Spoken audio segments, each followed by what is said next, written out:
Ladies and gentlemen, President Uhuru Kenyatta has a constitutional obligation on Tuesday, the 13th of September, to hand over power to Deputy President, or currently the President-elect, William Samoei Ruto. And Karanja Kibicho confirmed, and even without Karanja Kibicho's confirmation, President Uhuru Kenyatta was going to attend the inauguration ceremony. But just as a tradition in this country, politicians tend to use such opportunities to gain mileage and to pass messages or even to do propaganda. Dr. Sami Wainaina from All Saints Cathedral is making a very important plea and warning critics of President Uhuru Kenyatta and Raila Odinga to accord the two leaders respect they deserve and desist from any plan to heckle President Uhuru Kenyatta in Kasarani. When the president attended, I think, Mwai Kibaki's burial, there was a bit of heckling. During the last, I think, Jamhuri Day celebration, not just Jamhuri, I think it was the last, I think it was Madaraka Day in Uhuru Gardens, where the president snapped handshake with his deputy. And actually, the deputy, William Ruto, did not speak in that event. There were also reports of heckling there. But now Dr. Wainaina is revealing that such can also be experienced in Kasarani, and I want to believe that it is not just hearsay. This is what he's saying. Oh, for my goodness. I want to get that, I want to quote, President Uhuru Kenyatta equally remains our leader. Even if his candidate lost the elections, he may not have been perfect to some, but he doesn't deserve heckling or insult. Those leaders require respect and honor.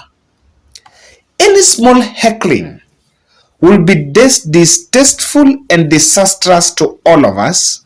We just want President Kenyatta to be accorded the respect he deserves and retire peacefully. Those who have lost also require love. Continues to say, elections are at the core of our democracy, and losing one doesn't mean leaders are failures. We cannot have winners without losers. Mr. Odinga requires respect. He is our leader. He may not be the incoming president, but he deserves the respect.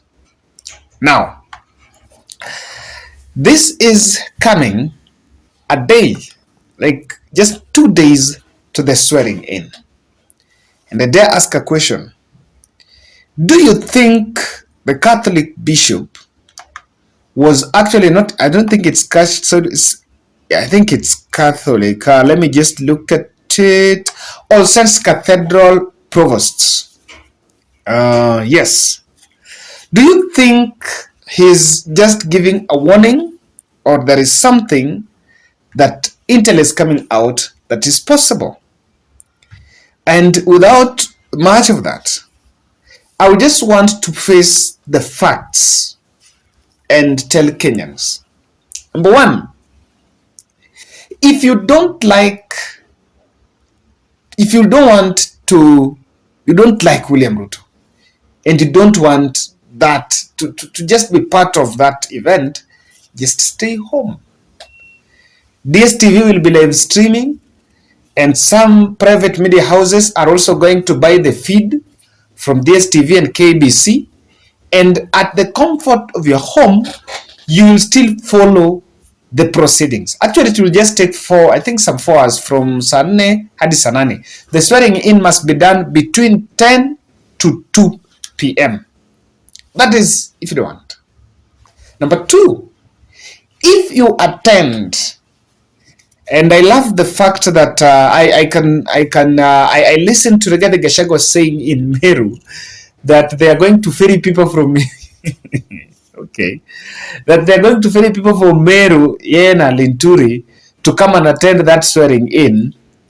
And of course, even today, there are also buses that were coming from Bomet and Kericho that were ferrying people to come and attend it. I don't know whether there is also a bus from Western, Nyanza and the coast. I cannot confirm.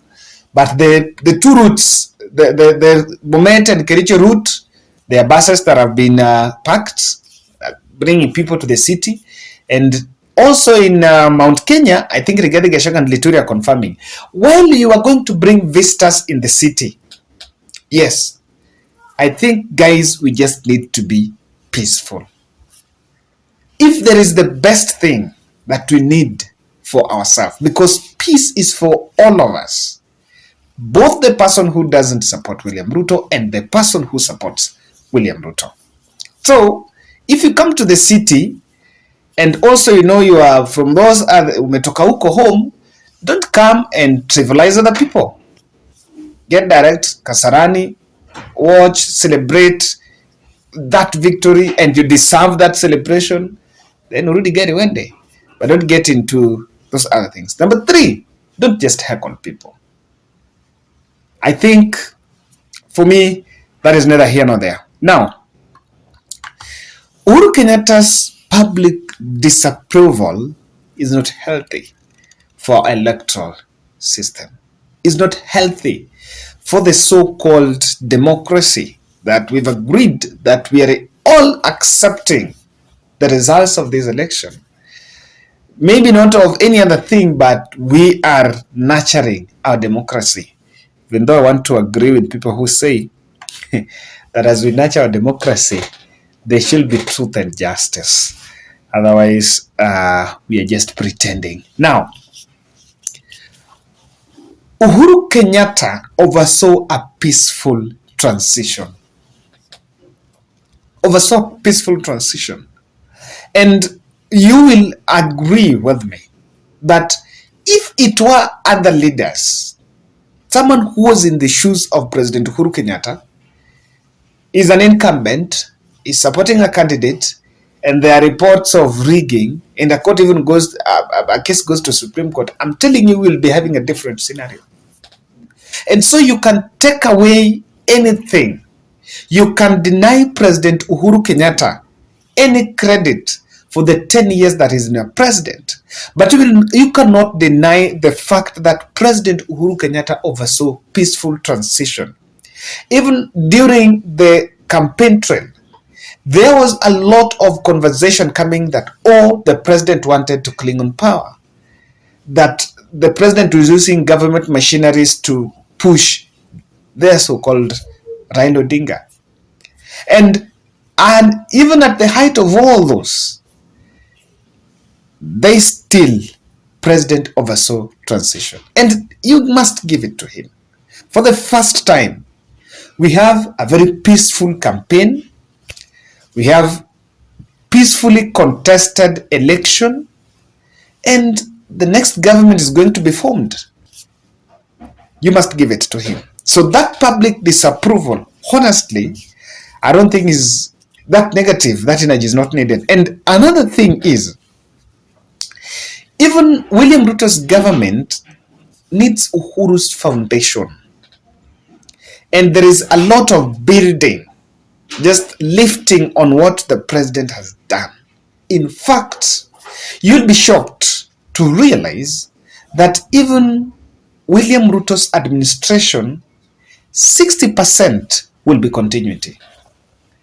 Maybe, in fact, in the first term, there will be continuity. Of course, there are different documents on plans, annual plans and all that.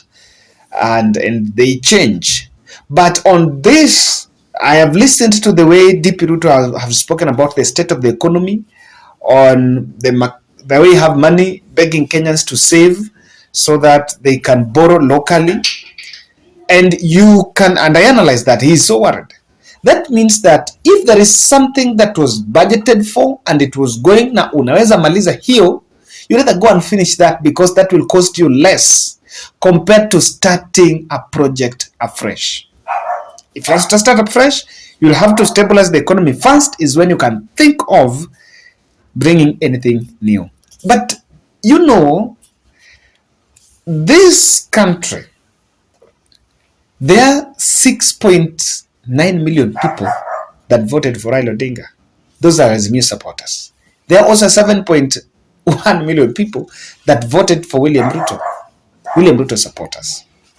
And because this event is in the CBD, the truth of the matter here is this CBD is divided into two. If you were to line people and choose who is supporting William Ruto, who is supporting Raila Odinga, you will divide, sit into two. So anything that will go on disapproval can be seen as antagonizing Azimio supporters. And I mentioned that, of course, there are leaders who might even attend. Even President Uhuru Kenyatta still was associated with Azimio la Umoja.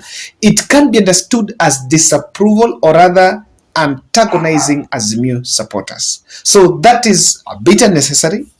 And I want to believe that Dr. Sami Wanaina was simply raising the alarm, was really doing a warning. But Kenyan don't cease. You will not be shocked to see some few people assembled somewhere. You know, no one needs political mileage now. That doesn't add anything on the table. Then I feel it might give Ruto governance a bad start. And if there's something that Ruto needs legitimacy. Legitimacy. Really needs that to make sure that government moves. So I believe that the details by Dr. Simon Wanaina are in the spirit of informing the society or telling the Kenyan people that this country needs to be very peaceful. And the transition goes, those who go to Kasarani, and by the way, will you go to Kasarani? Will you go to Kasarani? Okay, me, I want to go. Yes, because I'll be somewhere. But those who will find time to go to Kasarani, just be peaceful and make sure that you don't antagonize other people who maybe did not support Kenya Kwanza. Ladies and gentlemen, that's my bold take.